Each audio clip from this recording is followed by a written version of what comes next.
Hello guys എന്ന സ്ഥിരം ക്ലീശയിൽ ഞാൻ ആരംഭിക്കുന്നില്ല. നല്ല സിനിമയെ നിങ്ങളിലേക്ക് എത്തിക്കുക എന്നുള്ള ഒരേ ലക്ഷ്യത്തോടു കൂടി ഞാൻ തുടങ്ങുന്ന എൻ്റെ ചാനൽ. എല്ലാ സിനിമാ പ്രേമികൾക്കും എൻ്റെ ഈ ചാനലിലേക്ക് സ്വാഗതം. Welcome to petrichor.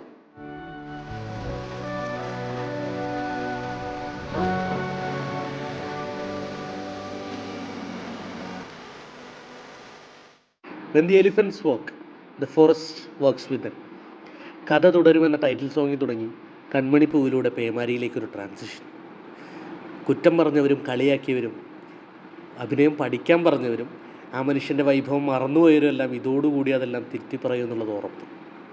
A great commercial family crime drama തുടരും. ഞാൻ കണ്ട മികവുറ്റ സിനിമ. മോഹൻലാൽ എന്ന നടന വിസ്മയം കൊണ്ട് ഓരോ ആരാധകൻ്റെയും ഉള്ളു നിറയ്ക്കുന്ന സിനിമ. തരുൺ മൂർത്തി, KR സുനിൽ, രജപുത്ര രഞ്ജിത്ത്, ജെയ്ക്സ് വിജോയ്, ഷാജി കുമാർ. ഇതിവരുടെയും മലയാളത്തിലെ കോടിക്കണക്കിന് മനുഷ്യരുടെയും സ്വപ്നം. മലയാളത്തിൻ്റെ മോഹൻലാൽ തൻ്റെ ഫുൾ പൊട്ടൻഷ്യൽ പെർഫോം ചെയ്ത് വിസ്മയിപ്പിക്കുന്നത് കാണുക എന്നുള്ള ആഗ്രഹം തരുൺ മൂർത്തി നമുക്കായി അവതരിപ്പിച്ച മോഹൻലാൽ.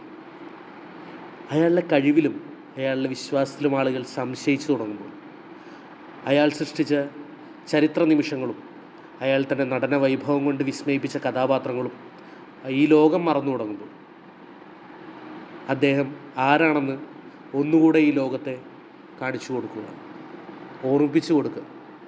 അതാണ് മലയാളത്തിൻ്റെ മോഹൻലാൽ അവതരിച്ച Thudarum. Coming to the prime cast, Mohanlal Shobana combo. ആ ജോഡിയെക്കുറിച്ച് ഞാൻ പ്രത്യേകിച്ച് പറയേണ്ടതില്ല. അത് തന്നെ ആയിരിക്കും നമ്മൾ ഭൂരിഭാഗം പേരെയും ഈ സിനിമയിലേക്ക് അടുപ്പിച്ച ഏറ്റവും പ്രൈം ഫാക്ടർ. ശോഭന എന്ന ആക്ട്രസ്, ശോഭനയുടെ ചില നോട്ടങ്ങളുണ്ട്, ചില ഷാർപ്പ് ലുക്സ് ഉണ്ട്. അത് എത്ര നാച്ചുറലായിട്ടാണ് പ്രൊവൈഡ് ചെയ്തിട്ടുള്ളതെന്ന് നമുക്ക് ആ സിനിമ കണ്ട ഓരോരുത്തർക്കും അറിയാം. അത്ര പവർഫുള്ളായ ക്യാരക്ടറാണ് അവർ ചെയ്യുന്നത്. പിന്നെ പണ്ട് മുതലേ നമ്മളെല്ലാവരെയും പെർഫോമൻസ് കൊണ്ട് വിസ്മയിപ്പിച്ചിട്ടുള്ള ആളല്ലേ, പ്രത്യേകിച്ച് പറയേണ്ടതില്ലല്ലോ. പിന്നെ എടുത്തു പറയേണ്ടത് തോമസ് മാത്യുവിനെ കുറിച്ചാണ്. എന്നെ ശരിക്കും ഇമ്പ്രസ് ചെയ്ത performance. You really portrayed your potential. മോഹൻലാലിൻ്റെയും ശോഭനയുടെയും മകനായിട്ടാണ് അഭിനയിച്ചിട്ടുള്ളത്. അത്ര പെർഫെക്റ്റായിട്ട് അതിനെ പോർട്രേ ചെയ്യാനായിട്ട് മറ്റാരെങ്കിലും അവിടെ കാസ്റ്റ് ചെയ്യാമായിരുന്നു എന്ന് ചോദിച്ചാൽ എനിക്ക് തോന്നുന്നില്ല. എനിക്കത് അത്ര പെർഫെക്റ്റ് കാസ്റ്റായിട്ടാണ് തോന്നിയത്. പിന്നെ എടുത്തു പറയേണ്ടത് മോഹൻലാലിൻ്റെയും ശോഭനയുടെയും മകളായിട്ട് അഭിനയിച്ച കുട്ടിയെക്കുറിച്ചാണ്.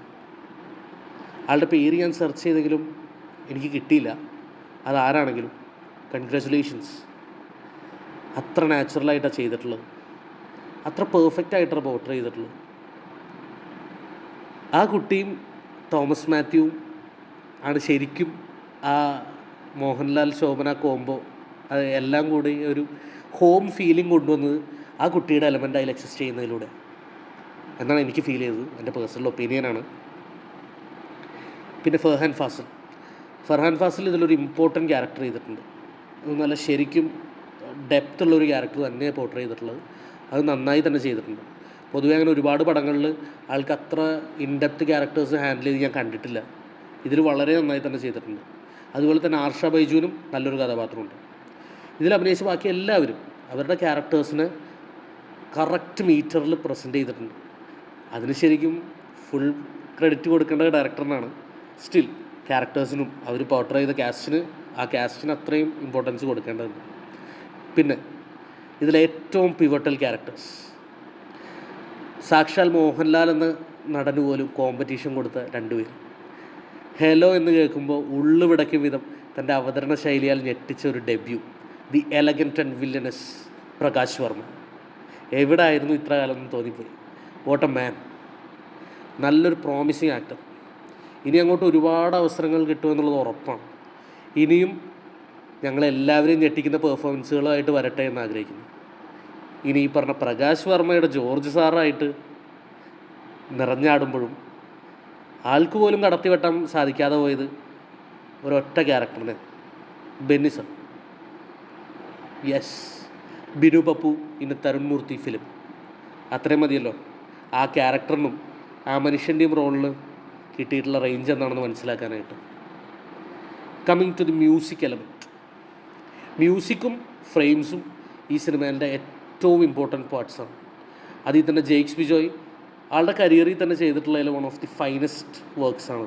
രണം എടുത്തു പറയേണ്ടതാണ്. Still one of the finest works ആയിട്ടാണ് ഞാൻ ഇത് കണക്കാക്കുന്നത്. അത്രയും ബെസ്റ്റ് ഔട്ട്പുട്ടാണ് കൊടുത്തിട്ടുള്ളത്. ഈ സിനിമയിൽ പെർഫോമർ മോഹൻലാൽ തന്നെ ഫുൾ റേഞ്ചിൽ പെർഫോം ചെയ്തുകൊണ്ടിരിക്കുന്ന ടൈമിൽ ഒരു BGM ഒക്കെ വരും. ഒരു സോങ് ഉണ്ട്, അത് ഇതുവരെ ഇറക്കിയിട്ടില്ല. ആ സോങ്ങൊക്കെ വരണം. അതൊക്കെയായിരുന്നു തിയേറ്റർ മൊമെൻറ്റ്. ശരിക്കും thank you Jakes Bijoy.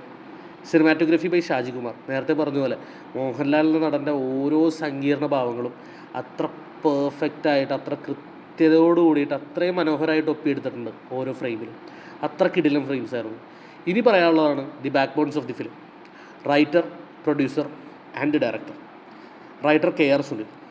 KR Sunil Kodungallur വെച്ച് എന്തോ കണ്ട ഒരു ഇൻസിഡൻ്റാണ് ഈ സിനിമയിലേക്ക് എത്തിയതെന്നാണ് പറയപ്പെടുന്നത്. എന്തായാലും അയാളുടെ ഫോട്ടോഗ്രാഫിക് മെമ്മറി ഇത്രത്തോളം ഈ സിനിമയിലേക്ക് ഉപയോഗം ചെയ്തു. അതുപോലെ തന്നെ മലയാളത്തിന് ഇങ്ങനെയൊരു സിനിമ ലഭിച്ചു എന്നുള്ളത് വളരെയധികം എടുത്തു പറയേണ്ട ഒരു കാര്യമാണ്. അത് അത്രയും നന്നായി തന്നെ എഴുതിയിട്ടുണ്ട്. നല്ല ക്വാളിറ്റിയുള്ള റൈറ്റിംഗ്, അതാണ് ഈ സിനിമയുടെ ഏറ്റവും വലിയ ഹൈലൈറ്റ്. സ്ക്രിപ്റ്റ് വാല്യൂ എന്തെന്ന് ഈ ഫിലിം കണ്ടവർക്ക് എല്ലാവർക്കും അറിയാം. ആ സ്ക്രിപ്റ്റിൽ വിശ്വസിച്ച പ്രൊഡ്യൂസർ രഞ്ജിത്താണ് എനിക്ക് പ്രത്യേകിച്ച് നന്ദി എടുത്തു പറയേണ്ടത്. You are both the reason for this film to happen. And then my man Tharun Moorthy. Operation Java മുതൽ ആളുടെ വലിയൊരു അഡ്മയറാണ് ഞാൻ. അതുകൊണ്ട് ചിലപ്പോൾ കുറച്ച് ബയസ്ഡായിട്ട് ഞാൻ കുറച്ച് അധികം ഹൈ ആവുമായിരിക്കും ഈ മൊമെൻറ്റിൽ. പക്ഷേ ഒരു അസ്പയറിങ് ഫിലിം മേക്കർ എന്ന രീതിയിൽ എന്നെ ഏറ്റവും അധികം ഇമ്പ്രസ് ചെയ്യിപ്പിച്ചിട്ടുള്ളതും എന്നെ ഏറ്റവും അധികം ഇൻസ്പയർ ചെയ്തിട്ടുള്ളതുമായിട്ടുള്ള ഒരാളാണ്. കാരണം എനിക്കിതുവരെ അസിസ്റ്റ് ചെയ്യാനായിട്ടൊരു അവസരമൊന്നും കിട്ടിയിട്ടില്ല. ഞാൻ ശ്രമിച്ചിട്ടുണ്ട് എന്ന് വെച്ച് ഞാനിവിടെ ശ്രമിക്കുന്ന ഒരുപാട് പേരുണ്ട്. അവരുടെ അത്രയും ലെവലിൽ ഞാൻ ശ്രമിച്ചിട്ടുണ്ടോ എന്ന് ചോദിച്ചാൽ ഇല്ലായിരിക്കും. പക്ഷേ എന്നാലും ഞാൻ കുറച്ച് കാലം ശ്രമിച്ചിരുന്നു. അത് നടന്നില്ല.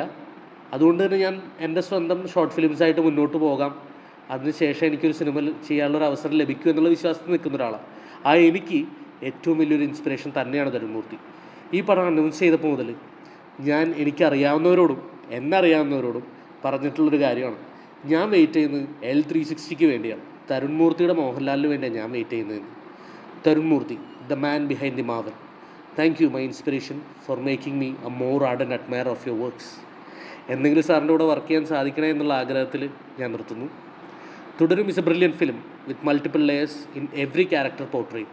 തുടരും is a redemption of the man, the myth, the legend Mohanlal. Thank you Tharun Moorthy for Thudarum, a golden pearl in the crown of Malayalam film industry. ഈ സിനിമയും ഇതിൽ പ്രവർത്തിച്ച എല്ലാവരും മലയാളിയുടെ മനസ്സിൽ എക്കാലവും തുടരും. ഇതുവരെ കണ്ടിട്ടില്ലാത്തവർ OTTക്ക് വേണ്ടി വെയിറ്റ് ചെയ്ത് നിൽക്കരുത്. ഇത് തിയേറ്ററിൽ തന്നെ കാണേണ്ട ഒരു സിനിമയാണ്. കാരണം ഇതൊരു നല്ല സിനിമയാണ്. തരുൺ മൂർത്തിയുടെ തുടരും. Thank you.